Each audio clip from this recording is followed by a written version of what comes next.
In this video, we'll be taking a look at 5 NHL games happening on January 29, 2026, and providing you with free team picks and total picks for each one of those games, so 10 picks in total. Welcome back to Cash Out Sports. Let's dive right into it. Oh, and don't forget to subscribe and to click the bell icon to get notified as soon as these videos get released, so that you have more time to plan out your bets as we provide these videos on a daily basis. I can guarantee that you'll have all the important information that you'll need on these 5 NHL games after fully watching this video. One more thing before we start, if you would like to gain access to our best exclusive sports picks to take your journey to the next level, then check out our Patreon in the link down below, where we offer our best single picks, parlay picks, and much more. Now let's get started.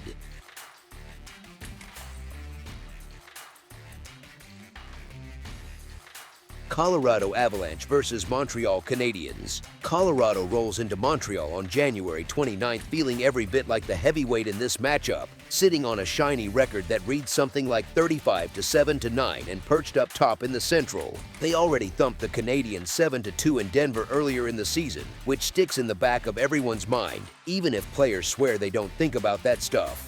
On the surface, it looks simple, like one of those nights where the big road favorite just leans on its talent and skates out with 2 points, and the market kind of hints at that with a money line in that -130 range. But here is where it gets fun, because the situation around the game is quietly doing weird little things to that clean narrative. Colorado is coming in on the second leg of a back-to-back, and not just any back-to-back, one where they got punched a bit in Ottawa the night before in a 5-2 loss. Tired legs, extra travel, and a team that has been leaned on heavily by its stars all season, it all starts to build up, even for a group with this much talent. Montreal, on the other hand, is sitting at home, rested, and enjoying the kind of buzz you feel when a fan base realizes its team is no longer just rebuilding but actually dangerous. A record around 29-17-7 does not scream lottery team. It screams you ignore us and you might regret it, especially in a building as loud as the Bell Center.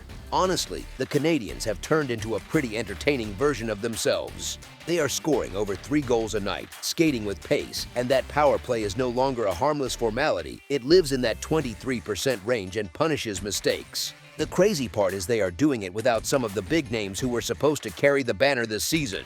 Patrick Lane is still tucked away on injured reserve with that core issue, his return circling somewhere around late February.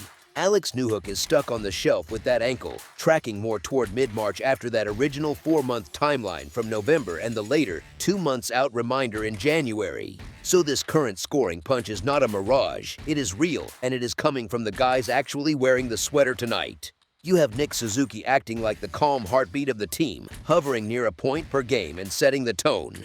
Cole Caulfield is still that volume shooter who can turn a tiny window into a goal, playing like a natural 30-goal guy. Lane Hutson adds juice from the blue line, threading passes and jumping into the rush in a way that makes Montreal's attack feel more layered. Then you sprinkle in young skill like Juraj Slavkovsky and Ivan Demidov who bring that fearless energy, and you suddenly have a lineup that can punch back instead of just hanging on. Every one of those players is active and expected to go, which matters when you start thinking about who actually has the fresher and fuller deck. Now swing the camera back to Colorado. The top end is still terrifying, no way around it. Nathan MacKinnon is putting up an absurd point pace, stacking goals and assists like he is farming numbers in a video game. Cale Makar keeps producing from the back end at a rate most forwards would be thrilled with, and both are healthy and in the mix for this one. The issue shows up more around the edges, where depth starts to fray and matchups get trickier. Ross Colton and Devin Toews are listed out. Logan O'Connor is also sidelined, and Gabriel Landeskog is still working his way back from that upper body issue, with early February circled more as a hopeful return window than a sure thing. That is a lot of minutes, grit, and flexibility missing from a team that has quietly dropped 3 of its last 4, including that 7-3 stumble against Philadelphia and the 5-2 loss in Ottawa. So you end up with this blend. A road favorite that still has elite star power but is missing key support pieces and is playing tired, against a home underdog that is healthier in the right spots, rested, and now used to trading chances with contenders rather than just surviving against them. You put that into the cauldron of a packed Bell Center, where a big hit or an early goal makes the whole building feel like it is shaking, and suddenly the obvious side does not look so obvious anymore. As our first pick for this matchup, the Montreal Canadiens money line is our full game side pick. Now let us switch gears and talk about the total. Odds makers agree, with the number parked at 6.5 goals and the over sitting as the side that costs a little extra juice, usually a subtle way of saying, we expect action at this number. The under is dangled with plus money, which sounds nice, but usually that is the book trying to tempt people into betting on a slower script. Here is the thing, when you look at how these two teams play, a low-event game would actually be the surprise. Colorado is scoring close to 4 goals a night on almost 35 shots. They love having the puck, love sending waves of pressure, and they do not exactly shy away from trading rushes. Montreal comes in scoring over 3 goals per game with fewer shots, but that scarier power play gives every offensive zone whistle real teeth. If you blend those profiles together, you already sit at a combined scoring rate north of 7 goals per game, which is above the posted number before you even adjust for context. Stylistically, the matchup tends to create chaos more than structure. Colorado wants to tilt the ice, activate on the rush, and force defenders into scrambling back to their own net. Montreal is more about puck movement, east-west passes, quick touches, and their man advantage can really stretch a tired penalty kill. And tired is the key word, because that Colorado blue line is coming off a back-to-back, which often means one extra step late to a puck, one more lazy stick, and that is how 2-minute penalties show up. The Canadiens also spend more time in the box than they would like, with hundreds of penalty minutes already racked up, and that invites the Avalanche top unit to the party with McKinnon and Makar staring you down from the half wall and the point. Colorado's power play number might hover in the mid-teens, which sounds modest, but the threat level is still high when those big names hop over the boards.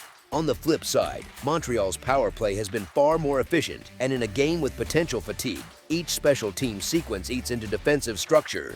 It is like playing a whole bunch of mini-games within the game, and each one carries real scoring danger. Goaltending adds another layer, and not necessarily a calming one. On paper, Colorado's tandem looks solid enough, with Scott Wedgwood and Mackenzie Blackwood posting goals against numbers in the low to mid-twos and save percentages around .91. But the recent story is not so clean. They have allowed 7 to Philadelphia, 5 to Ottawa, and there have been more nights lately where defensive breakdowns show up in clusters. That is often what happens when injuries stretch the rotation and the schedule squeezes rest. Montreal's net is even more volatile. Jakub Dobes and Sam Montembeault can steal stretches, sometimes even whole games, but their numbers, a goals against around 2.96 for Dobes and 3.46 for Montembeault with save percentages under .9, tell you that wild swings are part of the package. So instead of that calming last line of defense vibe, you get more of a roller coaster where big saves and soft goals can both arrive without much warning. If you look at the scoreboard trail, the pattern backs up that feeling. Colorado's recent games have finished 5-2, 4-1, 7-3, 2-1, and 5-2. Montreal has gone 3-2 in overtime, 4-3, 4-2, 4-3 again, and 6-5 in overtime. A lot of those land right on or above that same 6.5 number, and that is before you overlay this exact situation, with one team rested and buzzing at home and the other dragging through a tough schedule spot. Honestly, when you picture the flow of this game, it is easier to imagine long stretches of end-to-end skating, trading chances, and special teams fireworks than a night where both teams clamp down and keep everything to the outside. Nothing is guaranteed. This is still sports and not a math formula, but based on how these rosters are playing right now and the environment they are walking into, this feels more like a wide-open battle than a cautious grind. As our second pick for this matchup, over the projected total is our full game total pick. New York Islanders versus New York Rangers. Rivalry night in New York always feels a little louder, and this fourth meeting of the season between the Islanders and Rangers has that familiar mix of tension and deja vu written all over it. We have the Islanders sitting at 29-19-5, right in that upper tier of the Metro, while the Rangers are dragging along at 22-26-6 at the bottom of the division. That split in the standings is not just a number on a graphic, it shows up in how these two teams handle games like this. The Islanders have leaned into a clear identity all year. They are not racing anyone to 6 goals. They are leaning on structure, responsible shifts, and goaltending that lets them squeeze the life out of games when they get a lead. They are in the bottom third of the league in goals scored, but top 5 in goals against, and that combination tells you they are comfortable in tight, honest hockey where every mistake is magnified. On the other side, the Rangers are in that bottom third in offense and the bottom half defensively. and their 137-162 goal differential makes them look like a team that spends too much time chasing the puck instead of dictating.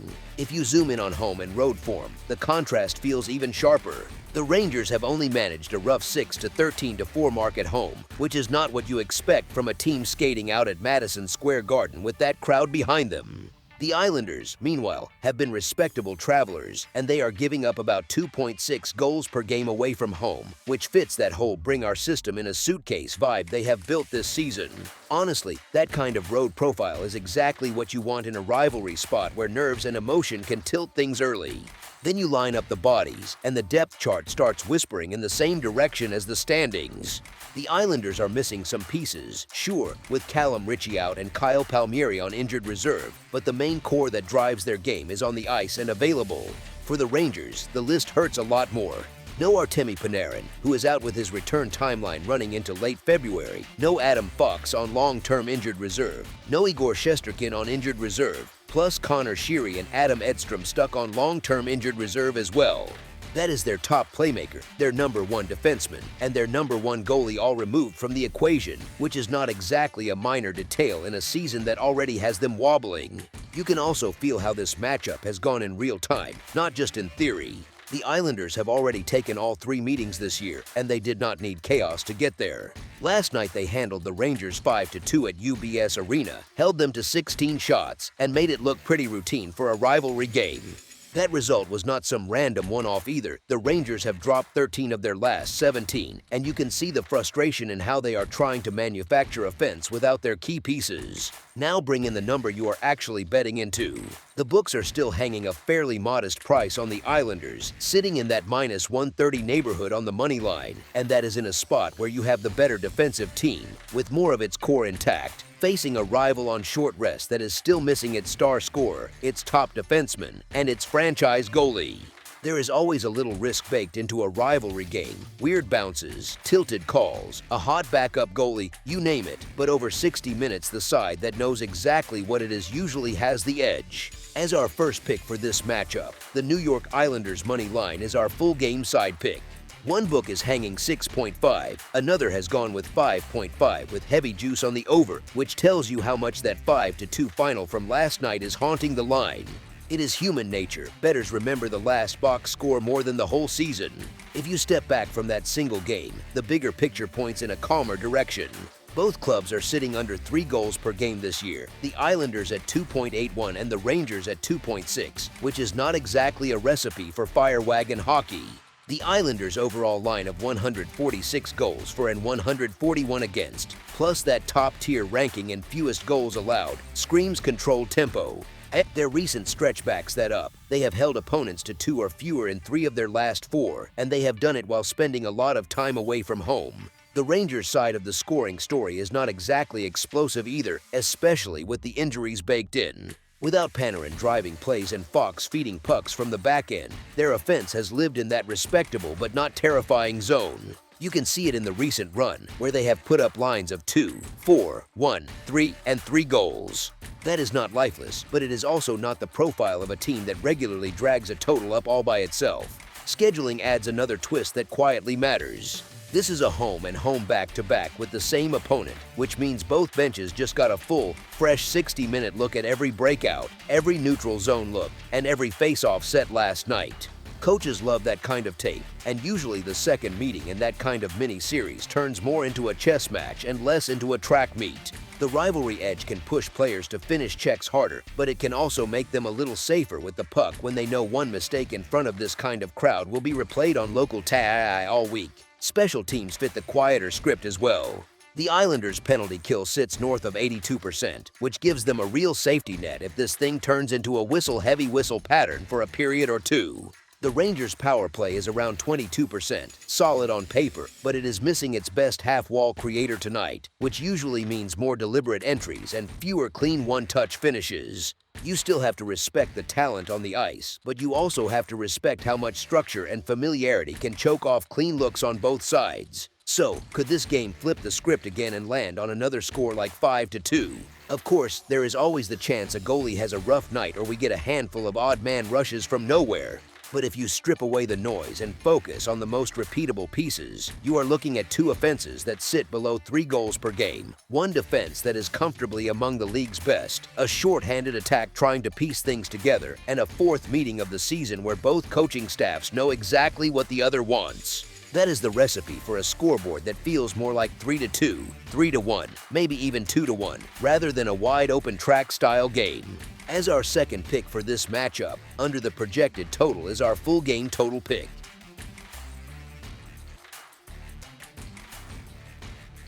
Washington Capitals versus Detroit Red Wings. The scene in Detroit feels pretty simple on the surface, a rested group waking up in its own beds versus a team that has been living out of hotels and airports for what feels like forever. The Red Wings skate in with a 32-17-5 record, and they have been very comfortable at home, sitting at 18-9-1 in their own building, which means that crowd has gotten used to seeing some pretty good hockey again.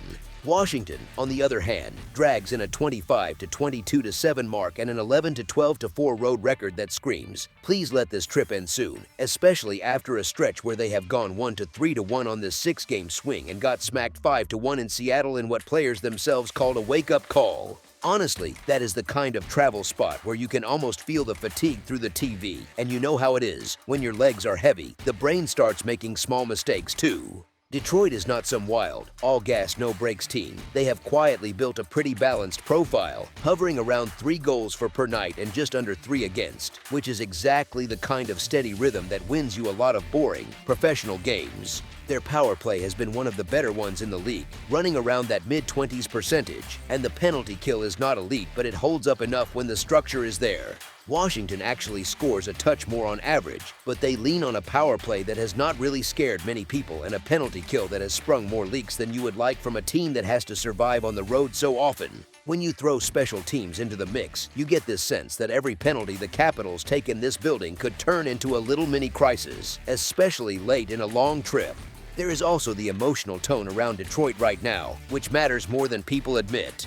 They are sitting near the top of the Atlantic, in that dogfight with Tampa Bay, and they are trying to finally snap that long playoff drought. So games like this are not just another night for them anymore. They are part of a push that the whole city has been waiting on. You can feel that in small front office signals too, like giving a key veteran on the blue line a fresh extension, which tells the room, this group is our group now, not some bridge to the future. Meanwhile, Washington comes in with the blue line banged up, with names like Matt Roy and Rasmus Sandin sitting in the day-to-day bucket, and a big forward piece like Pierre-Luc Dubois on injured reserve, all of which stretches their depth in a way that is annoying even before you add travel into the story.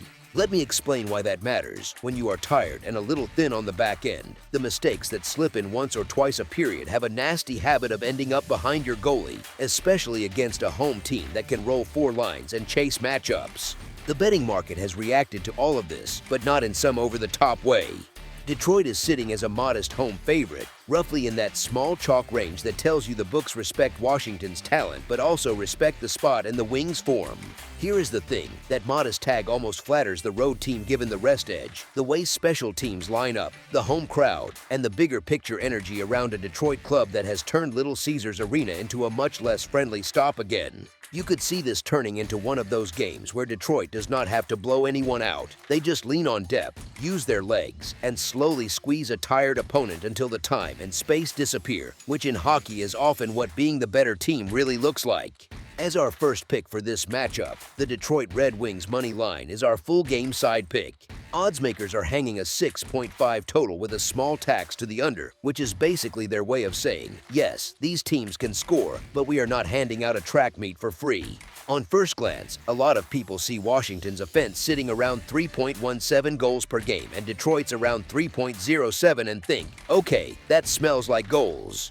Then you look one line lower at the goals against, where Washington is around 2.94 allowed and Detroit sits close to 2.96, and you realize both clubs live in that middle space, not fire wagon, not stone wall, just solid enough that games do not always spiral into chaos. The goaltending fits that picture too. Detroit's main starter has grabbed 21 wins with a goals against average sitting in the mid-2s, which is not highlight reel every night, but it is the kind of steady work that calms a bench. Washington's number 1 has about 18 wins with a goals against around 2.5 and a save percentage north of 0.91, which again says, we will give you a chance most nights. Instead of bring your popcorn, this is going to be wild. So on paper, you have two teams that can absolutely score, yet they sit on a defensive and goaltending foundation that often drags the total back towards something more reasonable. The schedule angle tilts this even more. The Capitals are finishing off a long trek that has taken them through Alberta, over to the Pacific Northwest, and now into Detroit, and trips like that have a way of forcing teams to simplify their game. Coaches shorten the bench a bit, they encourage safer plays, and players, even without meaning to, start choosing the safer passing lane instead of the risky stretch pass that might turn into a breakaway both ways. On the other side, Detroit is in a real playoff chase under a coach in his first full season with this group, and you can see how comfortable they are in games that look a little more like chess than pond hockey when the standings say every point matters. It is not that they never open up, it is more that they do not feel the need to trade rushes all night when a tighter, more controlled pace is working. Their head-to-head meetings this season tell a similar story. One landed on 5 total goals and the other on 7, which literally straddles this 6.5 number and reminds you that this matchup can swing a bit but very often lives right around the neighborhood the books are dealing.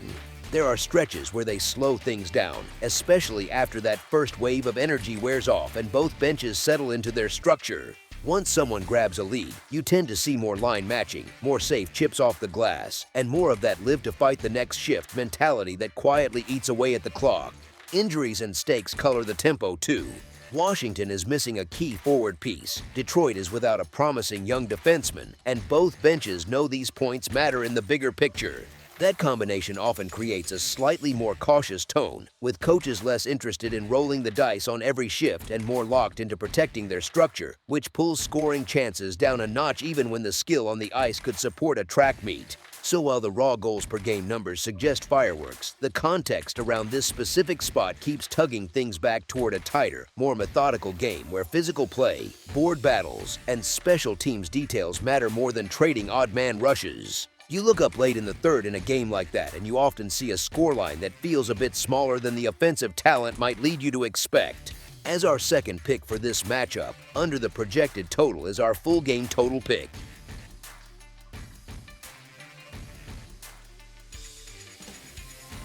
San Jose Sharks versus Edmonton Oilers. San Jose heads into Edmonton feeling a lot less like a punchline and a lot more like a problem these days. They come in sitting at 27 to 21 to 3, which is a very real playoff-style record for a team that not long ago was basically a free square on the schedule. Edmonton is at 27 to 19 to 8, still very much in that range where people expect them to be the grown-up in the room, the team that is supposed to impose its style rather than react to anyone else. The books are speaking that language too, with the home side priced as a pretty firm favorite on the money line and laying the puck line at attractive plus money, while San Jose gets the cushion of plus 1.5 but at a cost that tells you the underdog has earned a bit of respect. It is that classic situation you see on a sportsbook app where your head understands why the favorite is expensive, but your thumb still hesitates before tapping that kind of juice. San Jose has done plenty to cause that hesitation.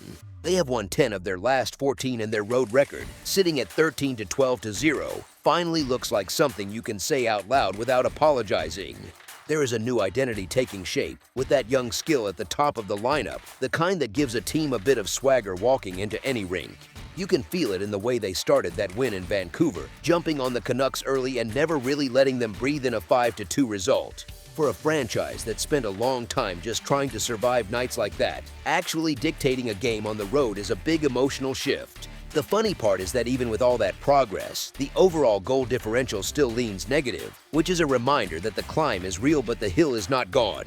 On the other side, Edmonton is still built around that familiar, terrifying engine at the top of the lineup, the one everyone in the league has been game planning for year after year. They have that 27 to 19 to 8 mark, and at home they sit at 14 to 8 to 4, which fits with what you would expect from a team that thrives in its own building.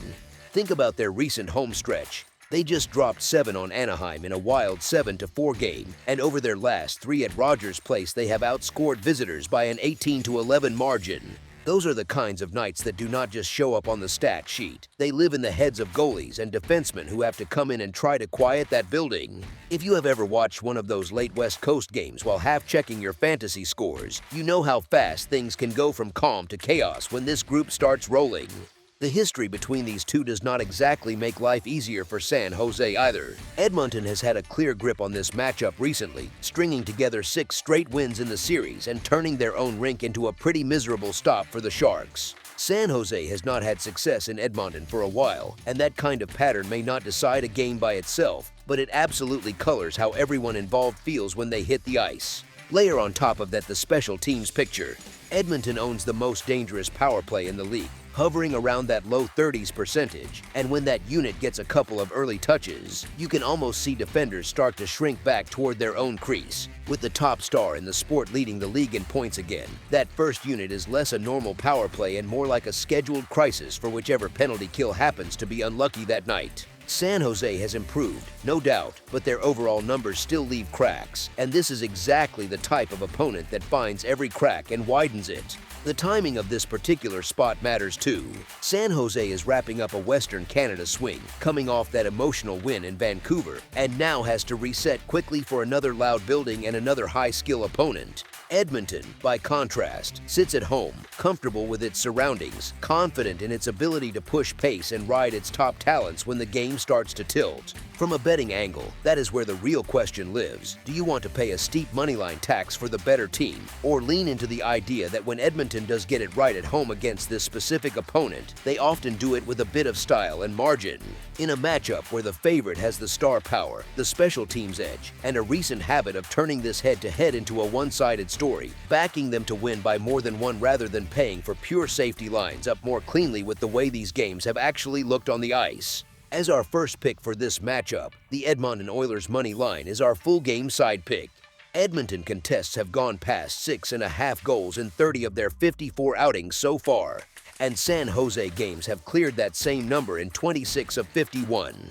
When you blend their profiles, you end up with a picture of two teams that together average around 6.6 goals scored and allowed per night. That is not a massive edge on paper, but it nudges this matchup into that range where one more power play, one more scramble goal, suddenly pushes things over the top. It is not just the raw counts, though. The way these two play helps the overcase feel very natural.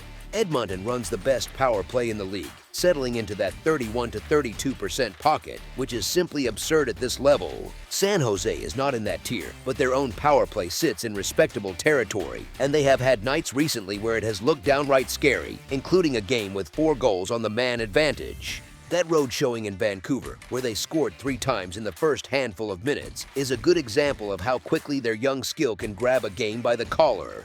When both teams bring that kind of attacking mindset, you do not get long stretches of harmless dump-ins and line changes. You get rushes, east-west passes, and the occasional defenseman joining a play he probably should not. Style-wise, neither side is built around locking things down for 60 minutes. Both groups are far more comfortable trading chances than sitting in a passive shell. Neither penalty kill has the kind of reputation that scares anyone out of being aggressive.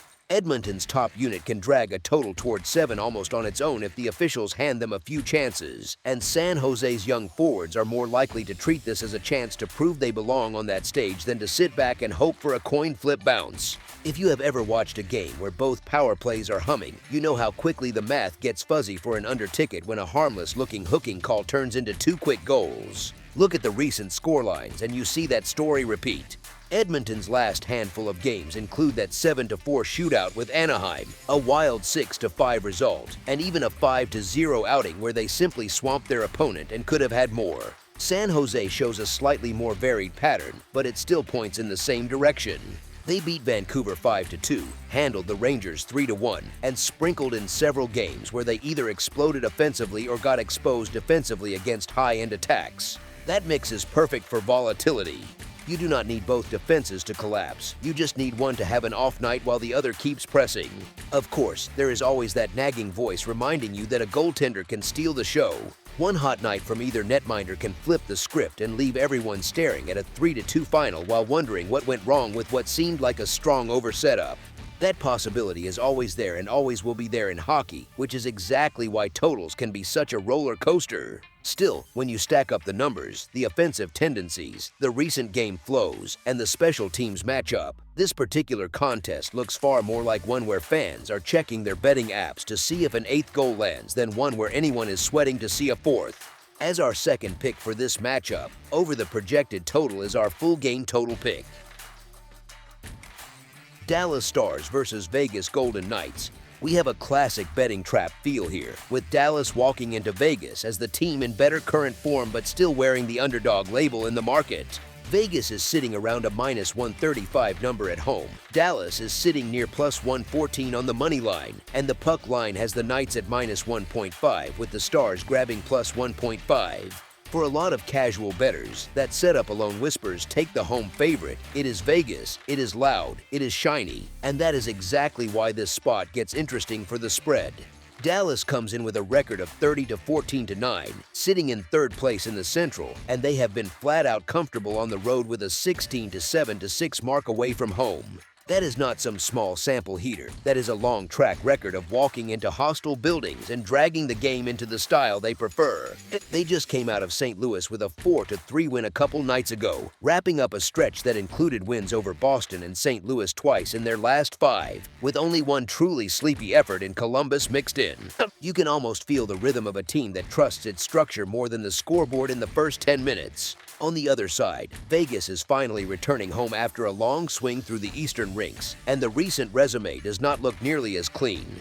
They are on a 1-3-1 run in their last 5, and that 7-1 pounding in Ottawa is still fresh enough that fans probably wince a little when they see that scoreline. There is also the overtime loss in Montreal in there, the kind of result that does not wreck a season but does add a bit of mental weight when you are already flying a lot of miles. On paper, the Knights still have a strong offense at 3.31 goals per game, but they are giving up 3.06, while Dallas sits in a more balanced pocket at 3.26 for and just 2.72 against, which is one of the more impressive defensive profiles in the league this season. Dallas is not doing it with crazy shot totals either. They average about 25.3 shots per game, which sounds low for a high-end team, but it speaks to a group that leans on structure, special teams, and goaltending that tends to travel well. Vegas, in contrast, pushes closer to 29 shots per night and seems a bit more comfortable playing in space, letting the skill breathe and trusting they can outscore some of their issues.